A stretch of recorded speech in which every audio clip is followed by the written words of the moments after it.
The classical world in the 9th standard history 5th lesson. So in the worldwide, America, Australia and Africa are the mainstream in the world history. When the civilization started to blossomed, so Europe and Asia also started to famous continents. That is, Europe and Asia are known as Eurasia.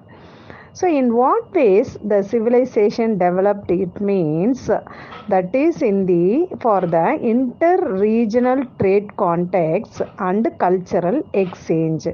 Through that, civilization had developed. This led to the that is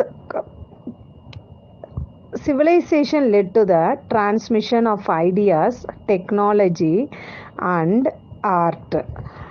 Now, classical world. It means comprises ancient Greece and Rome. So, we are going to see about the ancient Greece and Rome in the lesson.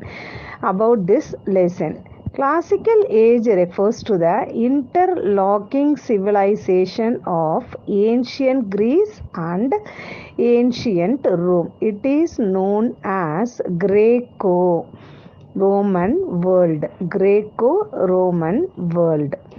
Now, Greece, the Hellenistic world. Hellenic world. It means ancient world in the Greece. People were illiterate in the Greece in the ancient time. How the people were? It means the people were illiterate. Craft civilization, craft specialization was primitive, and life was difficult, with the exception of Sparta.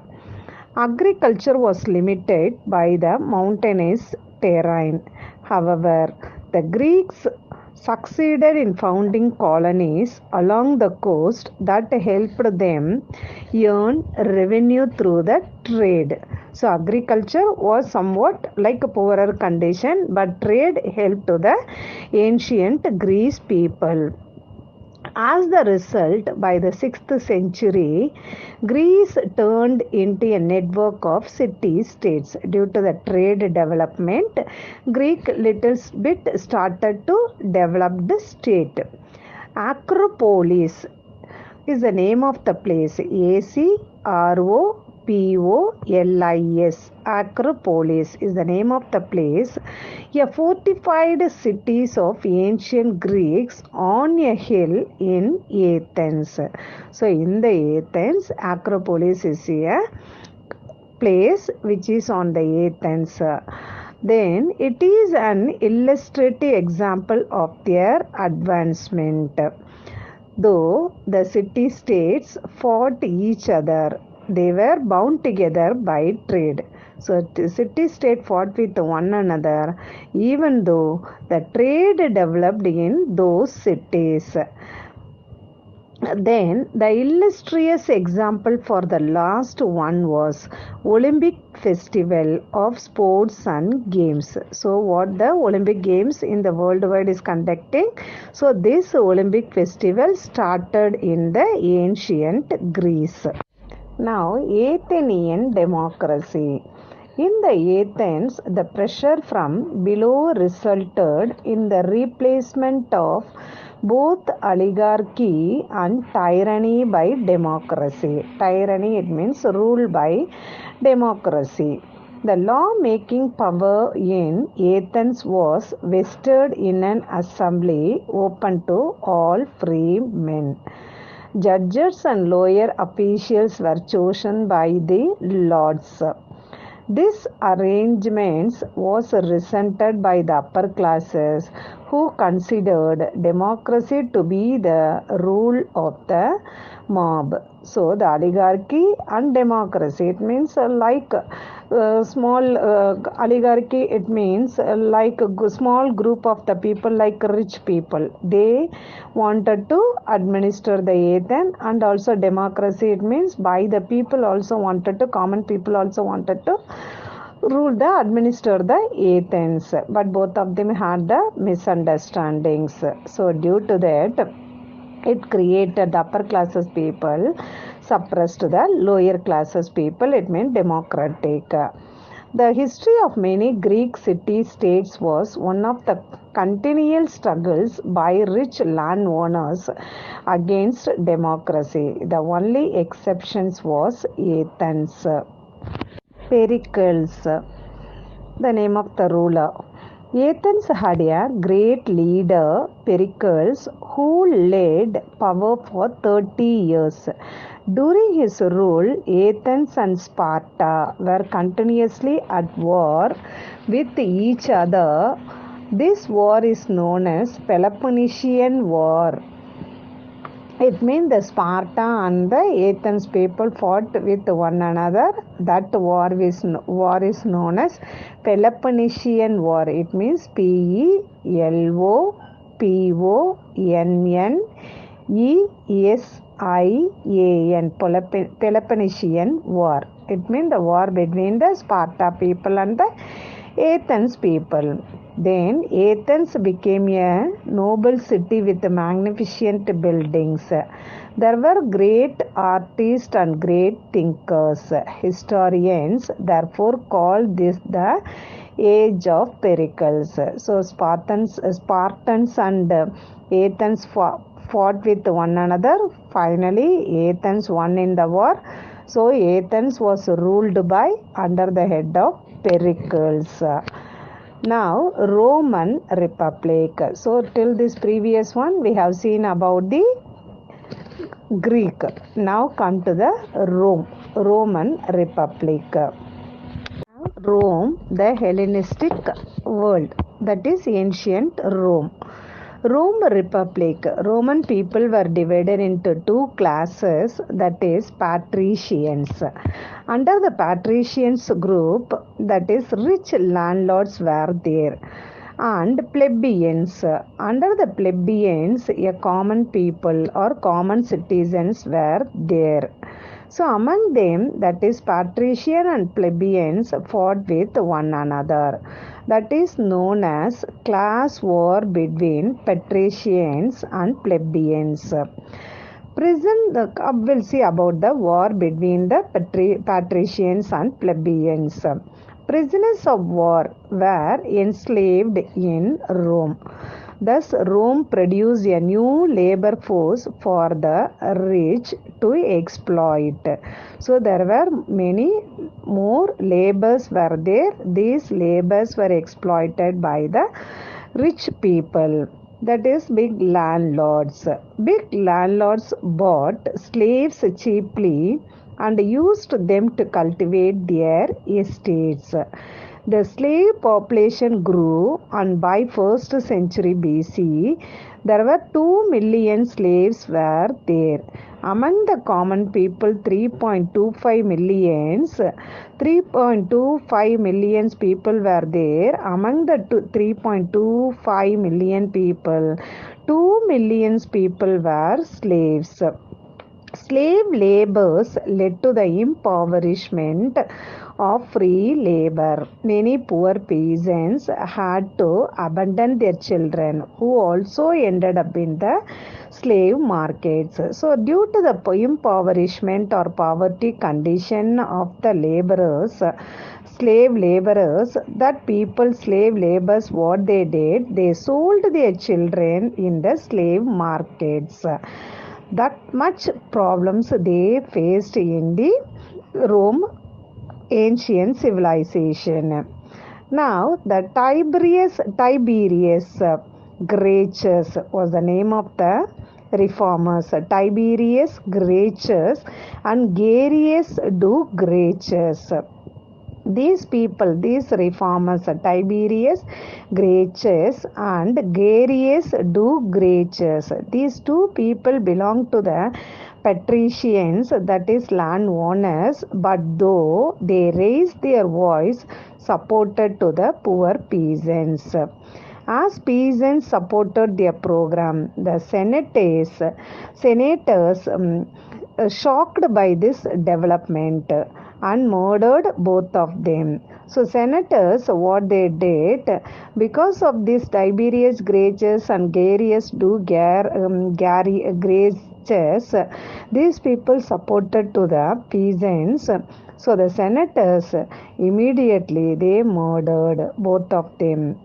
The martyrdom of the Gracchus brothers played a decisive role in the transformation of the Roman Republic into the Roman Empire. So this is the way the patricians suppressed the plebeians.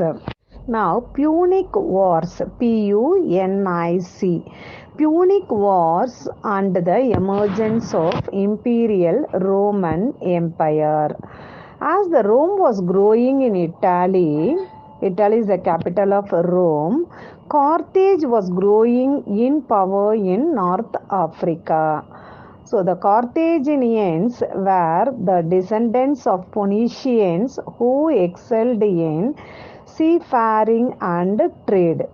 Now Carthaginians and Rome joined together to fight against the Greeks people. So Rome and Carthage united to drive out the Greeks. Carthage, that is African ruler, sent a general named Hannibal. Hannibal belonged to the Africa. He defeated the Roman army and made a great part of Italy a desert. But previously, Rome and African ruler were united together and they fought against the Greek. But now Hannibal belonged to the Africa. What he did, he particularly wanted to draw away of the Roman army first. Then he concentrated on the Greeks. Then the Fabius, who led to the Romans, did not give up. In the Second Punic War, Fabius controlled the Fabius faced Hannibal and defeated him in the Battle of Zama. Then purged by the Roman army, that is chased by the Roman army.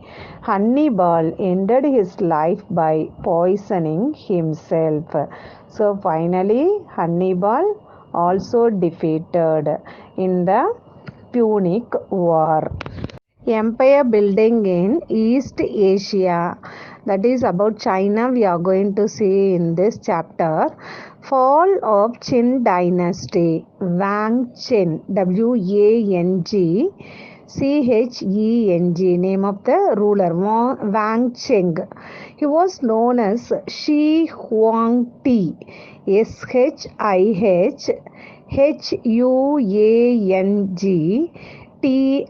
Shi Huangdi. It means the first emperor of China. Wang Cheng, it means Shi Huangdi. Shi Huangdi means first emperor in China. Entered the age of warring states in China, he crushed all the rulers and established a strong central government. So in his dynasty, the Silk Route was famous. What is Silk Route? That is the trade route from China to Asia Minor and India, known as the Silk Route or Silk Road. It linked with China with West. Goods and ideas between the two great civilizations of Rome and China were exchanged through this route. So the Rome people and Chinese people had the trade contact with the Silk Route.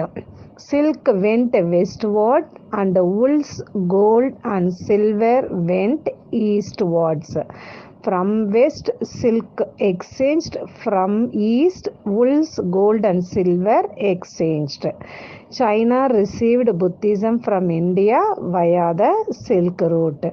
So Buddhism spread in China from India. That also occurred in the route Silk Route. Han Dynasty and expansion of Chinese territories. Han Dynasty founded by Liu Pang, Liupang. Liu Pang flourished for 400 years. The most popular and powerful ruler was Wu Ti, Wu Ti. His generals succeeded in driving away the Huns in the north. Thus, the Han Empire once again threw open the Silk Route for trade. A large export trade, mainly in silk, reached as far as the Roman Empire. So, in the Han Dynasty, also Silk Route was famous, and China and Rome Empire had the trade contact through the Silk Route. In the north, artisans and herders of rival barbarians dynasties brought in new techniques like the methods of harnessing horses, use of saddle and stirrup, techniques and building bridges and mountain roads and seafaring. Such innovation made Han Empire prosperous. So, like in the barbarians dynasty in China, they introduced the new techniques like harnessing horses, saddles, stirrup, but then constructed buildings, mountain roads, seafaring traders, trading, all did in the Han dynasty, and due to that Han Empire have developed and famous. Then Buddhism came to China from India during the reign of Han dynasty. With Buddhism came the influence of Indian arts to China. From Chinese this spread to Korea, and from Korea to Japan. So the Buddhism spreaded from India to China, then China to Korea, then Korea to Japan. Some of the Buddhist art of the times show the impact of Hellenistic style. It is olden style. Han emperors found it extremely difficult to control the big landowners. So, after some decades of consolidation, China saw the emergence of several rival kingdoms marked by civil wars in North China. People left their homes and farms and fled from there to Yangtze region and beyond. The period after Han ruled witnessed political instability across the country. So, in the Han dynasty, it fell down. How it fell down? Due to the landlords protested in the dynasty. So, the people could not tolerate of the landlords' activities, so they escaped from that area to the Yangtze region. Byzantium, Byzantium. Byzantium emperors ruled from city of Constantinople for about 1000 years, called themselves Romans. So Byzantium, it means from the Constantinople the Roman people ruled. That people are called as Byzantium emperors. But their language was Greek. But they started to follow the Roman culture, but they followed the Greek language. In the Constantinople, the splendor of Constantinople with its luxurious royal palaces, its libraries, its scholars familiar with the writings of Greeks and Romans, and its fascinating Saint Sophia Cathedral, or the legacies they have left behind. So in the Constantinople, they constructed the Saint Sophia Cathedral. This cathedral was famous in the worldwide. This belonged to the Byzantium emperors or in their period. Now we'll see about Saint Sophia Cathedral. It was built in the mid 6th century AD the most magnificent building in Europe at that time. It was known for its innovative architectural techniques. The cathedral was turned into a mosque by the Ottoman Turks when they captured Constantinople. This Saint Sophia Cathedral was changed into mosque by the Ottoman Turks.